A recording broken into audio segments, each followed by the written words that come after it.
Welcome students. In this video lecture, I will explain about the physiological anatomy of heart. This is the first lecture in the cardiovascular system. So it is essential to understand about the cardiovascular system first. Cardiovascular system, it contains heart as well as the blood vessel, where heart is the central pump and it pumps blood into the peripheral circulation. It pumps blood to all tissues in our body. Now the cardiovascular system, it is a well organized transport system. It supplies oxygen and it removes metabolites. Cardiovascular system includes heart, arteries, capillaries and veins. William Harvey, he was the first physician who described the cardiovascular system.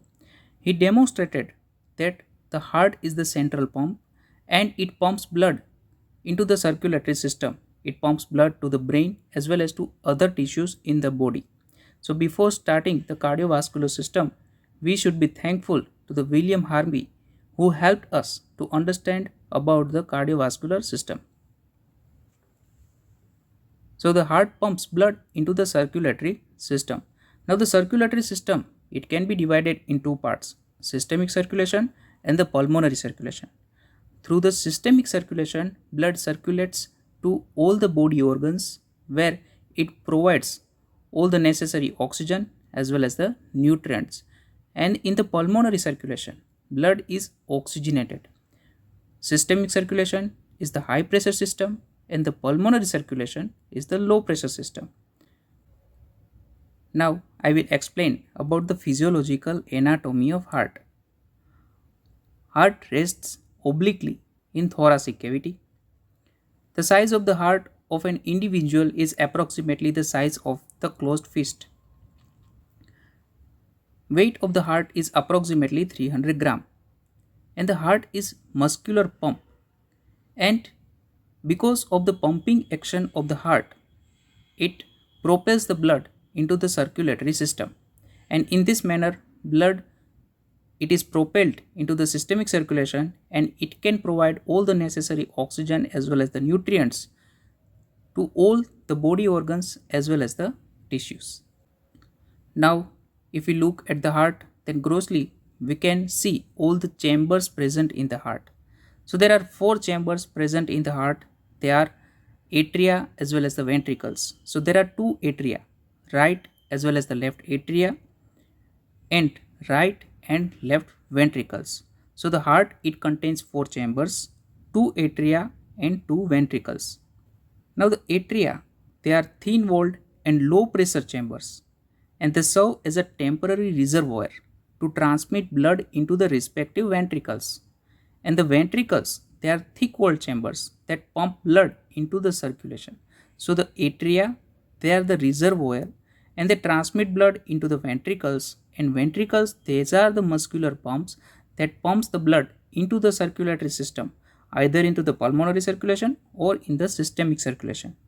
Right atrium receives blood from different part of the body via superior and inferior vena cava, and it pours blood into the right ventricle through the right atrioventricular valve or the tricuspid valve. So the right atrium is the reservoir from all the blood coming through the great veins, and then this blood, it gradually passes to the right ventricle. Left atrium, it receives blood from the pulmonary circulation via four pulmonary veins, and it empties blood into the left ventricle via left atrioventricular valve. So the left atrium is temporary reservoir from the blood that is coming from the pulmonary circulation. Then the blood, it enters into the left ventricle through the mitral valve. The right ventricle pumps blood into pulmonary circulation through pulmonary semilunar valves. The peak pressure generated by the right ventricular contraction is about 25 millimeter of mercury. So from the right ventricle, blood is pumped into the pulmonary arteries and blood enters in the pulmonary circulation where it is oxygenated, and after the oxygenation, blood enters in the left atria through the pulmonary veins. The left ventricle pumps blood into systemic circulation through the aortic semilunar valves, and the peak pressure which is generated by the left ventricular contraction is about 120 millimeter of mercury. So from the left ventricle, blood enters in the systemic circulation where peripheral resistance is high, and that's why maximum pressure generated by the ventricle or the left ventricle is more than the right ventricle. Now let's understand about the cardiac valves. The cardiac valves, they are present at the junction between the chambers and at the output orifices of the ventricles. The orientation of the valve, it allows unidirectional flow of the blood through the heart, and they prevent the blood backflow from one chamber into the another chamber. So the valve, they only provide unidirectional flow from atria to the ventricle as well as from the ventricles into the systemic or pulmonary circulation. Left atrioventricular valve is the mitral valve and right atrioventricular valve is tricuspid valve. Now all the valves present in the heart except bicuspid valve or the mitral valve, they contain three cusps. Chorda tendina. Chorda tendina, these are the cord-like structure originate from the papillary muscles. They are attached to the free edges of the valves. Now during the contraction of the ventricles, papillary muscle contract, and along with the contraction of the papillary muscle, it stretches the chorda tendina. Now it doesn't help in the closure of the valves, but it prevents the backflow of the blood from the ventricles into the atria. Papillary muscle paralysis or rupture of the chorda tendina, it causes AV valves to bulge back inside the atria, which results in the backflow from the ventricles into the atria, that is the regurgitation of the blood. It can occur in the papillary muscle damage. Semilunar valves, they are located at the outlet orifices of the ventricles. In the right ventricle, pulmonary valve is situated, and in the left ventricle, aortic valve is present. Now both this semilunar valve, pulmonary valve as well as the aortic valve, these valves, they consist of three cusps which are attached to the valve rings. Skeleton of heart, it consists of fibrous rings that surround the valves and are continuous with the membranous part of the ventricular septum. Now this cartilaginous ring, they gives attachment to the cusps of valve as well as they are attached with the walls of the heart. Now these walls of the heart or walls of all the chambers present in the heart, they are composed of myocardium, which is covered by epicardium and endocardium. Heart and root of great vessels, they are enclosed by a fibroserous sac called pericardium. It is double layered sac that covers and protects the heart. Pericardium consists of two layers. Outer layer is parietal pericardium and inner layer is visceral pericardium. So visceral pericardium, it is attached with the heart, and the outermost layer, it is the parietal pericardium. The space between two layers, parietal pericardium as well as the visceral pericardium, it is known as pericardial cavity, and the serous fluid which is present in the pericardial cavity is the pericardial fluid. Pericardium, it restricts excessive movement of the heart, and pericardial fluid, it acts as a lubricant to facilitate movement of the heart. Normal amount of the pericardial fluid is just only 5 to 30 ml. When very large amount of the fluid accumulates in the pericardial cavity, the condition is called cardiac tamponade. So cardiac tamponade may occur due to collection of the blood into the pericardial cavity. It is known as hemopericardium. In cardiac tamponade, expansion of the heart is severely restricted due to compression on the ventricles from the pericardial sac. It may be life-threatening due to gross reduction in cardiac output. Endocardium is thin, smooth, and glistening membrane lining the myocardium internally. The endocardium continues as the endocardium of great vessels opening in the heart. The middle layer is myocardium. Myocardium forms the bulk of ventricles. Myocardium contains cardiac muscles, modified cardiac muscles, they form pacemaker tissue and the conducting system of the heart. cardiac muscle or the heart muscle is classified as striated muscle, and the myocardial fibers they are separated from each other by sarcolemma. Cardiac muscle fibers they are branched. At the junction of the branching of the fibers, there are specialized area known as intercalated discs they are present. Now these intercalated discs they contain many gap junctions. Gap junctions are electrical synapses through which the wave of the depolarization can easily pass through from cell to cell.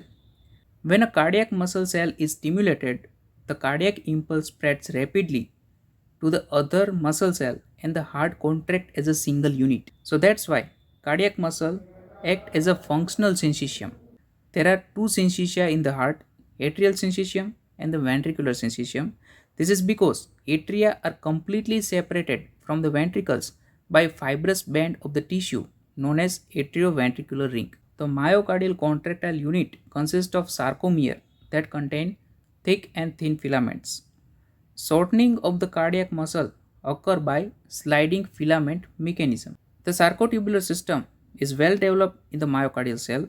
Therefore, in cardiac muscle, there is only one triad per sarcomere as compared to two in skeletal muscle is present.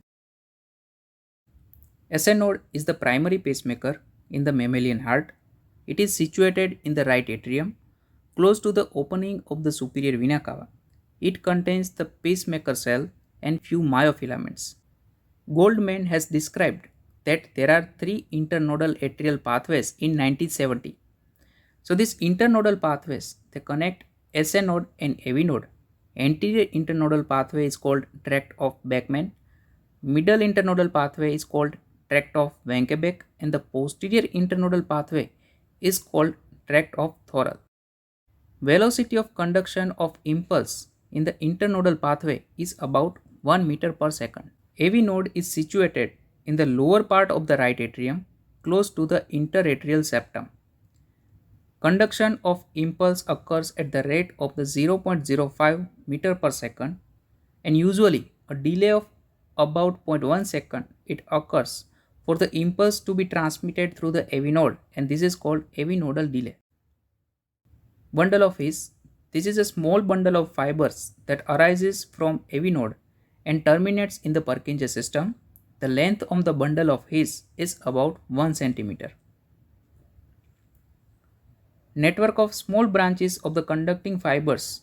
These are the Purkinje system, and it is present throughout the subendocardial region of the right and left ventricles. Rate of conduction is highest in the Purkinje fibers at about 3 to 4 meter per second. So here we can see the conduction velocity in the cardiac muscles. Conduction velocity of the SN node is 0.05 meter per second. In the internodal pathway, conduction velocity is 1 meter per second. In the AV node, conduction velocity is 0.05 meter per second. So in SN node as well as in the AV node, conduction velocity is only 0.05 meter per second. In the bundle of His and in ventricular muscle, conduction velocity is 1 meter per second, and in the Purkinje fiber, conduction velocity is highest, about 4 meter per second. Now some MCQs. So first MCQ, Purkinje fibers are, and answer is C, modified cardiac muscles. Speed of conduction is fastest in, the answer is D, Purkinje system. AV nodal delay is, it is about 0.13 second, and conduction velocity in SN node and AV node is about 0.05 meter per second.